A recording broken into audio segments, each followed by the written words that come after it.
En segundo lugar, el artículo 45 nos habla del derecho al medio ambiente y que debe garantizar y conservar el medio ambiente los poderes públicos.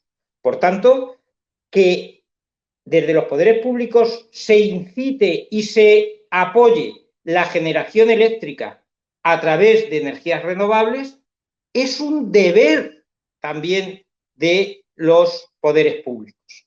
El artículo 51 nos dice: los poderes públicos garantizan la defensa de los consumidores y usuarios a los que tú te has referido.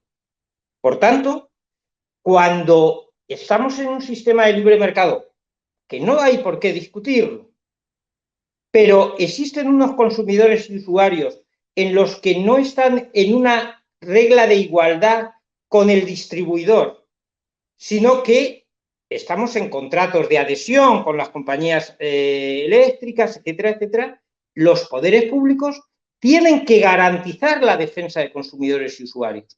Por tanto, pueden intervenir para garantizar esa paridad con los distribuidores. No es que puedan, es que deben intervenir. Además de esos principios rectores de la política social y económica, la Constitución española, me estoy refiriendo siempre, porque estamos hablando un poco del caso español, a la Constitución española, en materia de economía y hacienda nos tendríamos que ir a los artículos 128 a 136. El artículo 128 dice: toda la riqueza del país en sus distintas formas y fuera cual fuera su titularidad, está subordinada al interés general. Por tanto, por supuesto que las empresas tienen, existen la empresa, la libre empresa, etcétera, etcétera. Pero todos los bienes, sea cual sea su titularidad, está subordinada al interés general. Y es obligación de los poderes públicos que así sea. Dice: se reconoce la iniciativa pública. En la actuación económica, mediante ley, se podrá reservar el resto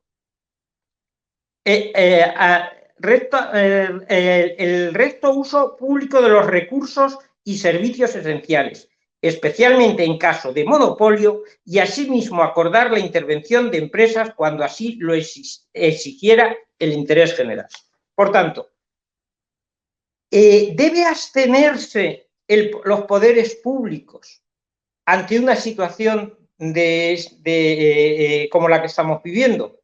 Vamos a ver, aquí existen varias teorías económicas y España propugna como valores fundamentales libertad, igualdad y pluralismo político.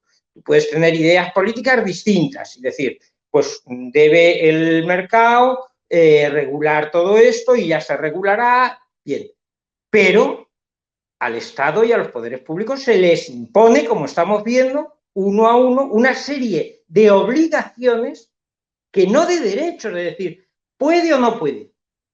No es que pueda, es que debe intervenir en defensa de consumidores, en defensa de familias, en defensa de que los bienes del Estado, los bienes tengan una finalidad pública y social. Por tanto, a mi juicio, el Estado, las autoridades, los poderes públicos, tienen el margen de maniobra y pueden intervenir cuando una situación está afectando de manera grave a las economías de los ciudadanos. Nos dice el artículo 131, el Estado mediante ley podrá planificar la actividad económica general para atender a las necesidades colectivas.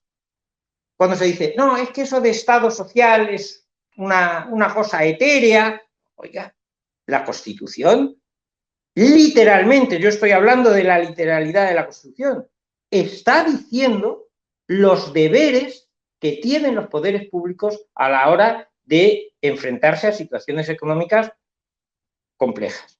Me estoy enrollando quizá demasiado, pero yo te pondría un ejemplo. Cuando hemos vivido y estamos viviendo una situación de pandemia, como desgraciadamente en el mundo se está viviendo, en los estados constitucionales, en México, en España, el Estado ha intervenido. Y ha intervenido limitando, por ejemplo, la libertad de los ciudadanos, que es uno de los derechos más sagrados de toda la Constitución. Libertad de movimientos, libertad de desplazamientos, libertad de reunión, etcétera, etcétera. Luego se puede discutir los mecanismos. En España hemos estado discutiendo mucho, se ha llegado al Tribunal Constitucional si había que utilizar el estado de alarma, el estado de excepción. El Tribunal Constitucional se ha pronunciado de que mejor el estado de excepción, mejor que el estado de alarma. Pero lo cierto es que ante una situación sanitaria muy grave, el Estado ha tenido que intervenir atacando o poniendo barreras a nuestros derechos individuales. Bien, pues yo no veo ninguna dificultad para que en una situación de emergencia, en una situación complicada para las economías de los españoles, el Estado puede intervenir en el mercado. Puede y debe intervenir. Sí, pues queda clarísimo que el Estado social tiene toda una base jurídica en la Constitución y que la Constitución no contiene normas etéreas, no contiene aspiraciones ni ideas, contiene normas jurídicas que se deben aplicar, fin de la historia. Entonces, pasa lo mismo en México con varias reglas constitucionales muy similares a las que acabas de mencionar, doctor, porque aquí al artículo 25 también le obliga al Estado a intervenir, también dice que la propiedad está supeditada al interés público, al interés general.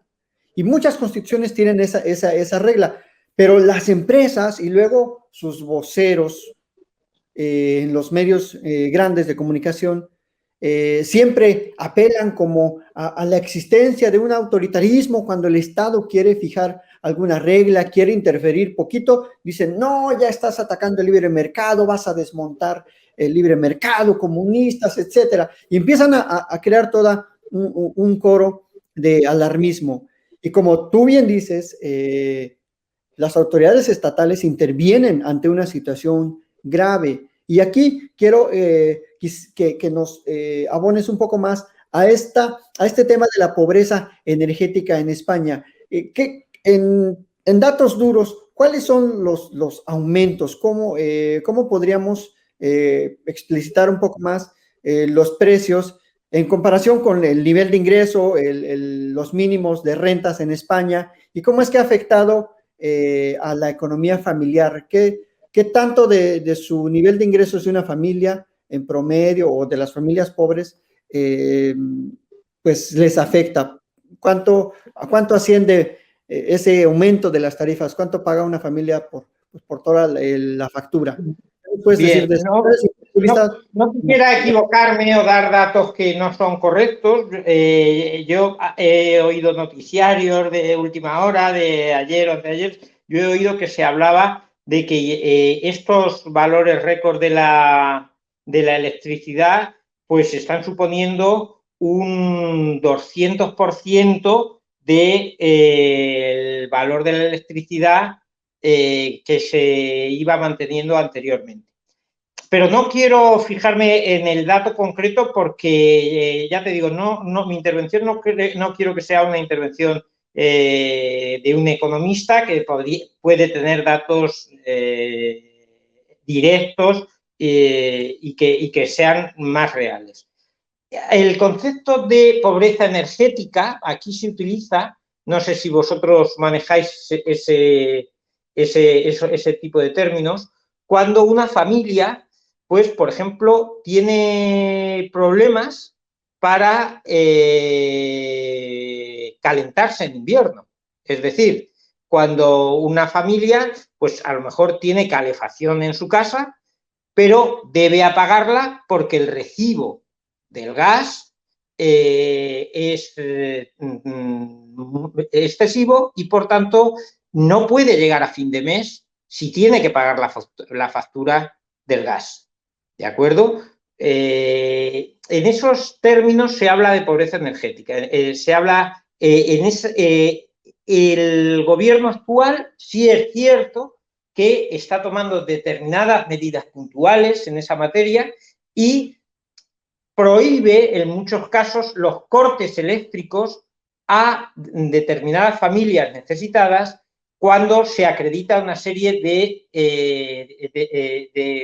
imposibilidad económica para pagar el tema de los recibos de la luz. Hay diversos tipos de subvenciones, etc.